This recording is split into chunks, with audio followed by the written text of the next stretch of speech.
Channel पर आपका स्वागत है। मैं रवि शर्मा आपको इतिहास के बारे में जानकारी दे रहा हूँ। पिछली क्लास में हमने मौर्य काल के बारे में बात की थी कि मौर्य काल की स्थापना किसने की।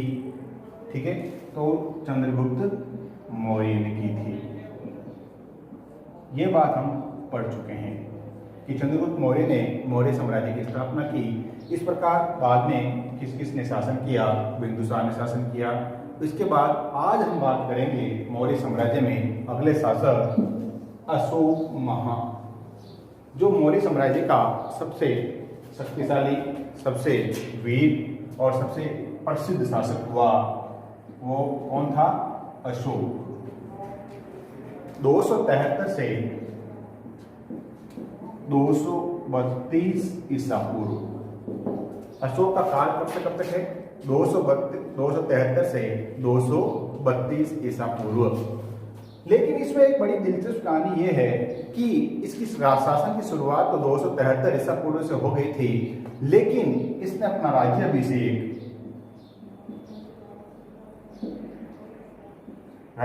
कब करवाया? 269 ईसा पूर्व। तो एक सर्वाधिक महत्वपूर्ण सवाल बनता है यहाँ पर, वो क्या है कि अशोक का शासन अगर पूछे तो 273 ईसा पूर्व से 232 ईसा पूर्व। लेकिन सवाल अगर आपसे चेंज करके पूछा जाए कि अशोक का राज्याभिषेक कब हुआ, तो अशोक का राज्याभिषेक 269 ईसा पूर्व में हुआ। ये दो सवाल आपको यहाँ महत्वपूर्ण ध्यान होने चाहिए। अब आगे हम बात करें तो अशोक को अभिलेखों में,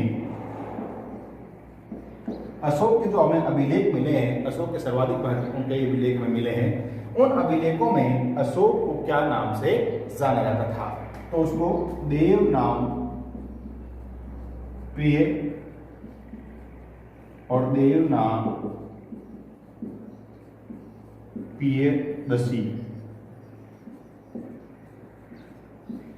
इन दो नामों से पुकारा जाता था।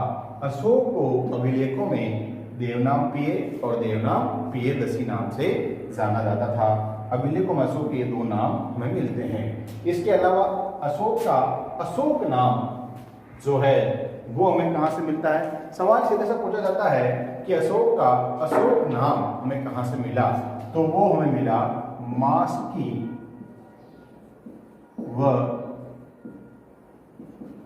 गुर्जरा अभिलेख। अब आपको सवाल सीधे से पूछा जाएगा, मास्की व गुर्जरा अभिलेख अशोक नाम हमें कौन से अभिलेखों में मिला? तो वो है अशोक का नाम हमें मास्की और गुर्जरा अभिलेखों में मिला। आगे हम बात करें अशोक के कार्यों के बारे में। अशोक ने किस प्रकार से अपने शासन की शुरुआत की और धीरे धीरे ये किस प्रकार से आगे बढ़ा। तो हम आगे बात करें तो अशोक ने सबसे पहले वितस्ता नदी के किनारे श्रीनगर नामक नगर की स्थापना की। कौन से नगर की स्थापना की? श्रीनगर नामक। बाद में इसने नेपाल में ललितपतन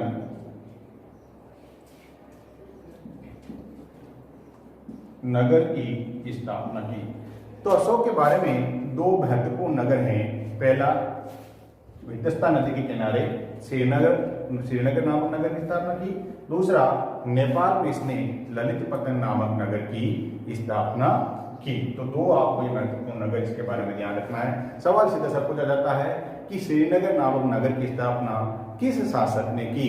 तो मौर्यकालीन सम्राट अशोक ने की थी।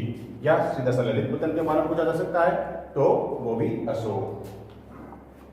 अब एक सर्वाधिक महत्वपूर्ण कहानी इसमें यह है कि अशोक प्रारंभ में युद्ध करता है और अपने साम्राज्य विस्तार की ओर आगे बढ़ता है। जिस प्रकार से हर राजा मौर्यकालीन हो या कोई भी राजा है वो अपने साम्राज्य का विस्तार करना चाहता है, इसी प्रकार अशोक भी अपने साम्राज्य का विस्तार करना चाहता है। बात है 261 ईसा पूर्व की। हम इसे कहते हैं 8वें वर्ष में। अशोक ने अपने शासन के 8वें वर्ष में एक महत्वपूर्ण युद्ध प्रणाली या युद्ध किया जिसका नाम है कलिंग का युद्ध। क्या नाम है? कलिंग युद्ध। कब किया? तो 261 ईसा पूर्व में और अपने शासन काल के 8वें वर्ष में। तो यहाँ पर भी देखिए 8वां वर्ष क्यों कहा जा रहा है? वैसे तो हम देखते हैं कि 273 ईसा पूर्व में इसने सत्ता हासिल कर ली थी, लेकिन इसने राज्याभिषेक कब करवाया था? तो 269 ईसा पूर्व में करवाया था। इसी कारण इसी राज्याभिषेक की वजह से ये वर्ष कौन सा हो जाता है? 8वां वर्ष हो जाता है, जो 261 ईसा पूर्व है। अगर 273 से हम करें तो बैठता नहीं है, लेकिन राज्याभिषेक कब करवाया इसने? तो वो 269 ईस्वी में करवाया। इसी वजह से हम कहते हैं कि कलिंग का युद्ध जो है वो अशोक के 8वें वर्ष में, शासन के 8वें वर्ष में हुआ था। बड़ा महत्वपूर्ण युद्ध हुआ ये। इस युद्ध में लाखों लोग मारे गए, लगभग 1 लाख लोग मारे गए थे और लगभग 1.5 लाख लोग घायल। जब युद्ध समाप्त हुआ तब अशोक ने युद्ध स्थल का जायजा लिया। युद्ध स्थल को जब देखा तब उसको ये लगा कि यह युद्ध हमें क्या देगा। एक जमीन के टुकड़े के लिए हमने लाखों लोगों को मार दिया। इसके कारण उसका मन जो है बड़ा, हृदय जो है बड़ा पवित्र जो था, अब वो चेंज हुआ और वो अब क्या कहता है कि धम्म घोष, बहरी घोष की जगह वो एक नारा देता है, बहरी घोष की जगह धम्म घोष, कि अब वो हमेशा हमेशा के लिए युद्ध का क्या कर देगा? त्याग कर देगा। क्योंकि इन युद्धों में सब खून की नदियां बह रही थी। तब वो सुबह जब सवेरे जब उठता है तो वो देखता है कि ये युद्ध किसी काम के नहीं है। अब उसकी जगह वो बहरी घोष की जगह अब एक नई युद्ध नीति का त्याग शुरुआत करता है, जिसे हम कहते हैं धम्म घोष, धार्मिक भावनाएं। बौद्ध धर्म का अनुयायी है ये। धीरे धीरे अब वो केवल और केवल अपने शासन काल में क्या करेगा? धर्म का प्रचार प्रसार करेगा। तो ये युद्ध जो है उसके जीवन में एक महत्वपूर्ण परिवर्तन लेकर आया। कि क्या परिवर्तन लेकर आया? कि युद्ध की जगह अब वो किसके ऊपर बल दे रहा है? धर्म पर। धर्म का मतलब धर्म पर बल दे रहा है। युद्ध को उसने हमेशा हमेशा के लिए अपने जीवन से त्याग दिया है और वो केवल और केवल एक ही बात करता है, धर्म की, और उसी धर्म के लिए इसने अब कार्य शुरू किया है। तो कलिंग युद्ध याद रखना बड़ा महत्वपूर्ण है। सवाल सीधा सा पूछा जाता है, कलिंग युद्ध कब हुआ या अशोक के कौन से वर्ष में कलिंग युद्ध हुआ? तो सवाल दे वहां पर 8वां वर्ष, 10वां वर्ष, 12वां वर्ष, तो आपको ध्यान रखना है 8वें वर्ष में हुआ था।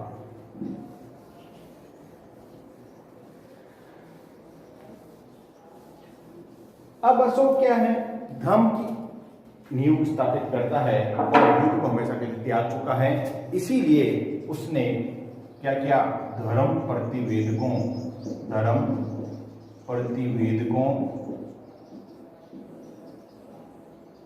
की नियुक्ति की। धर्म प्रतिवेदकों की नियुक्ति, ठीक है। अब हर जगह वो अपने शासन में क्या कर रहा है? धर्म प्रतिवेदकों का क्या काम था? धर्म का प्रचार प्रसार करना, धर्म का प्रचार प्रसार करना। उसी क्रम में उसने अपने पुत्र महेंद्र व संघमित्रा पुत्री, ये तो उसका पुत्र है और ये इसकी पुत्री है, अपने पुत्र और पुत्री दोनों को श्रीलंका भेजता है। किस लिए?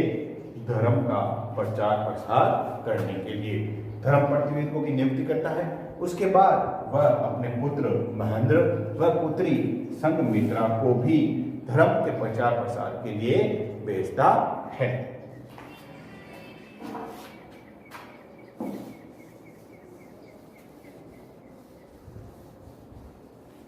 अब अशोक क्या करता है? अशोक के धम्म के सिद्धांत हैं। सवाल सीधा सा पूछा जाता है अशोक के धम्म के सिद्धांत।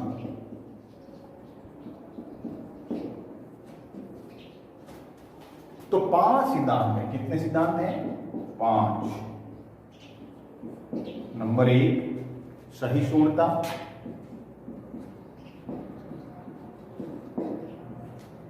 क्या है? सहिष्णुता, अहिंसा, आडंबरहीनता,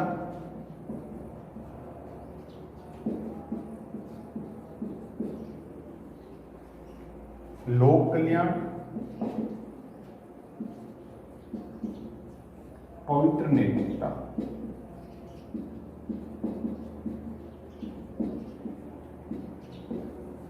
तो ये धम्म के प्रमुख सिद्धांत हैं। सवाल सीधा सा पूछा जाता है 10वीं की बोर्ड में, सवाल 4 नंबर का पूछा जाए या 12वीं की बोर्ड में ये सवाल पूछा जाता है, उसमें सवाल सीधा सा पूछा जाएगा अशोक के धम्म के सिद्धांतों का वर्णन करें। तो अब उसमें 5 सिद्धांत हैं, सहिष्णुता, अहिंसा, आडंबरहीनता, लोक कल्याण और पवित्र नैतिकता।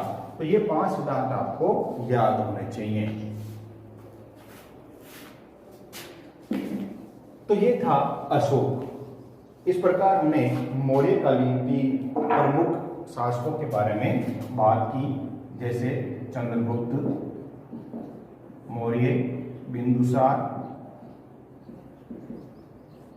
और इसके बाद हमने बात की अशोक। ये 3 जो शासक हैं वो तो बड़े महत्वपूर्ण हैं, लेकिन अशोक के बाद जिसको इसके उत्तराधिकारी जो थे वो इतने योग्य नहीं थे जितने ये तीनों शासक योग्य थे। जैसे जालोक,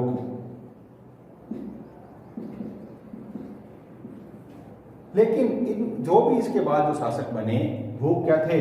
अयोग्य थे, अयोग्य, जिसके कारण मौर्य साम्राज्य का धीरे धीरे क्या होने लगा? पतन होने लगा। इसी पतन के कारण अब मौर्य साम्राज्य समाप्त हो गया। अब कहते हैं कि 185 ईसा पूर्व में पुष्यमित्र शुंग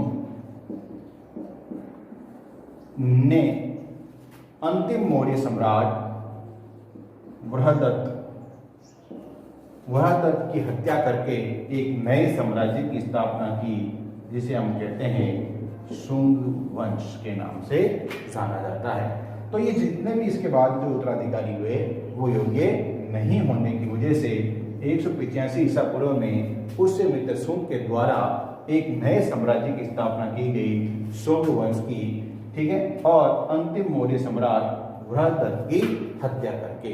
तो इस प्रकार से हमने मौर्य साम्राज्य के राजनीतिक जीवन के बारे में बात की, कौन कौन से प्रमुख शासक हुए और किस प्रकार से उन्होंने शासन कार्य किया। अब हम बात करेंगे इनके प्रशासन के बारे में।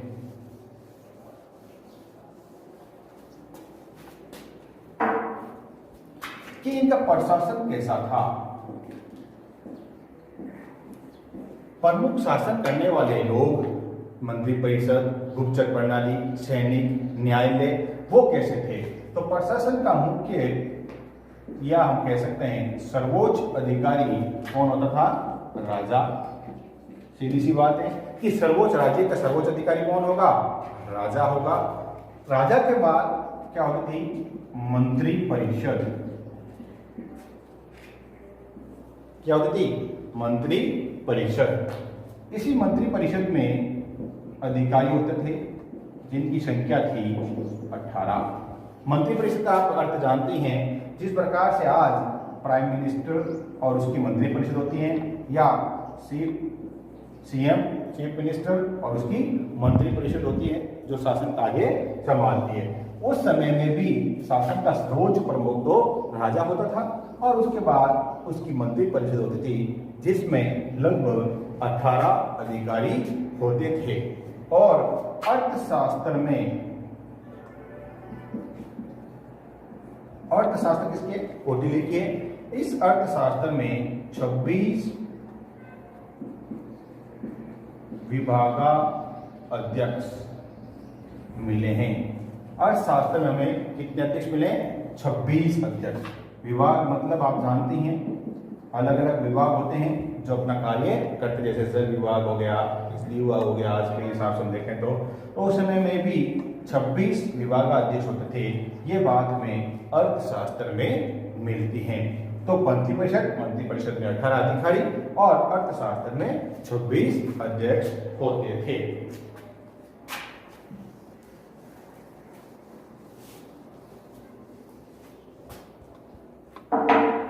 आगे है नगर के प्रबंध के लिए। किसके लिए? नगर प्रबंध के लिए 5-5 सदस्यों की 6 समितियां होती थी। कितनी समितियां होती थी? 6।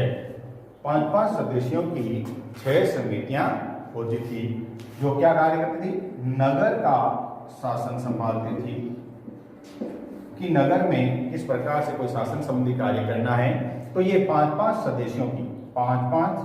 सदस्यों की 6 समितियां होती थी। तो टोटल कितने हो गए? 5 अंक 30 टोटल नंबर होते थे। तो क्या कार्य करते थे? नगर प्रबंध का कार्य करते थे। अब सेना कैसी होती थी? सेना भी जैसे पैदल, अश्व, हाथी या फिर नौसेना। तो ये सेना के मुख्य अंग थे। पैदल हो गई, अश्व हो गई, हाथी हो गई, नौसेना हो गई। ये कुछ सेना के प्रकार हैं जो मौर्यकालीन साम्राज्य में होती थी।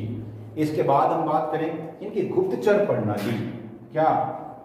गुप्तचर प्रणाली ये बड़ी अच्छी थी, प्रसिद्ध थी इनकी, क्योंकि साम्राज्य में गुप्तचर ही ऐसे होते हैं जो उस शासन को अच्छी तरीके से संभाल सकते हैं। क्योंकि हर साम्राज्य में कोई ना कोई राजा के विरोधी या अपने राज्य के विरुद्ध होते हैं। उन लोगों की जानकारी साम्राज्य तक, राजा तक पहुंचाने का कार्य कौन करते थे? गुप्तचर करते थे। और ये गुप्तचर 2 प्रकार के होते थे। एक तो संस्था और दूसरा संचार। सवाल आता है गुप्तचर कितने प्रकार होते थे मौर्य काल में? तो 2 प्रकार होते थे, एक संस्था और दूसरा संचार। तो आपको यह भी ध्यान रखना है कि गुप्तचर प्रणाली में 2 प्रकार की होती थी। अब न्यायपालिका। तो न्यायपालिका का प्रमुख तो राजा, सबसे ऊपर प्रमुख न्यायाधीश कौन होता था? राजा होता था। और इस समय 2 प्रकार के न्यायालय, वो भी दीवानी और फौजदारी। न्यायालय कितने प्रकार के थे? 2 प्रकार के, दीवानी और फौजदारी।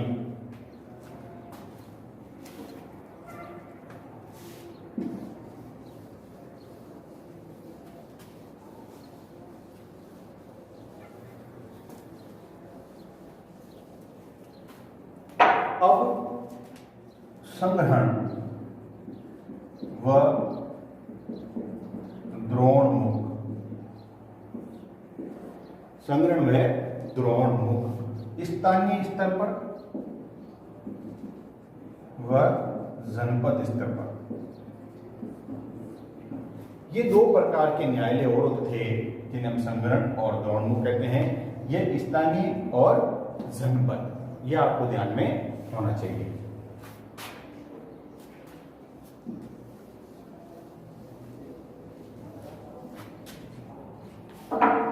आगे दंड कैसा था? दंड कठोर। अगर कोई अपराध करता है, कोई चोरी करता है, तो उस व्यक्ति को दंड जो दिया जाता था, बड़ा कठोर दंड दिया जाता था। इसी क्रम में हम आगे बात करें तो राजस्व व्यवस्था। राजस्व का प्रमुख अधिकारी समाहर्ता होता था। अति लघुरात्मक 1 नंबर का सवाल कई बार पूछा जाता है कि मौर्यकालीन साम्राज्य में राजस्व जो एकत्रित करता था उस व्यक्ति को किस नाम से जाना जाता था? तो वो था समाहर्ता। सीधा सा पूछा जाता, राजस्व के प्रमुख व्यक्ति को क्या कहते थे? समाहर्ता कहते थे। और इनका कार्य क्या था? राज्य से कर वसूल करना, आय व्यय का ब्यौरा रखना कि राज्य को कितनी आय हुई और कितना व्यय हुआ।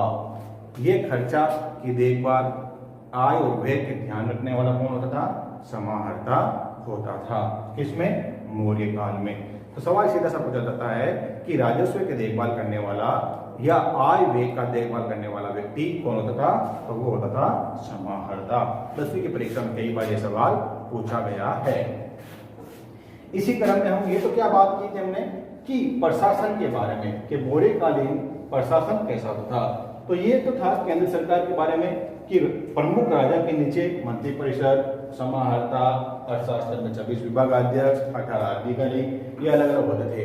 लेकिन अब प्रांतीय शासन प्रणाली कैसी थी? प्रांतीय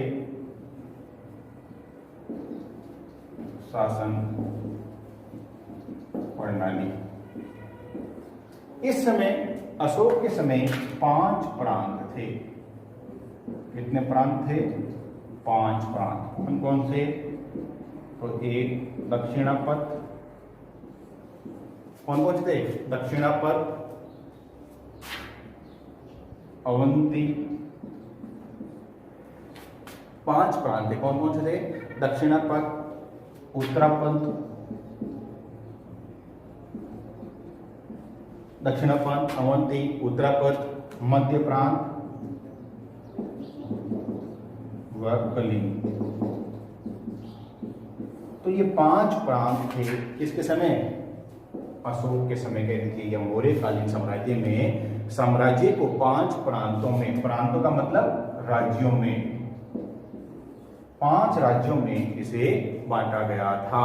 दक्षिणापथ, अवंती, उत्तरापथ और मध्य प्रांत और कलिंग। इन सब में प्रमुख कौन होता था? राजकुमार। जो उस समय राजकुमार होता था वो इस प्रांत का क्या होता था? प्रमुख।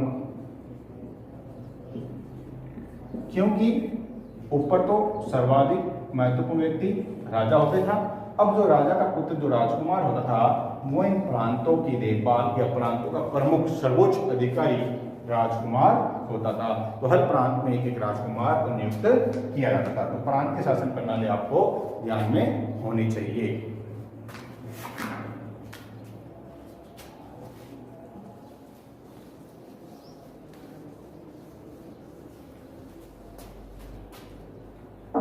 अब जनपद स्तर पर व ग्रामीण स्तर पर कुछ अधिकारियों के हमें नाम मिलते हैं, जैसे प्रदेश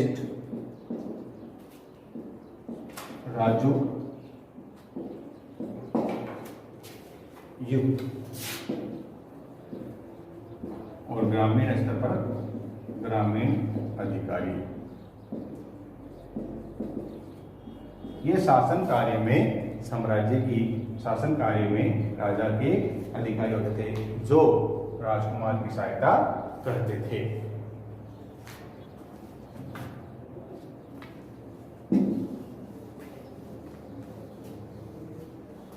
अशोक ने महत्वपूर्ण प्रशासनिक सुधार किए।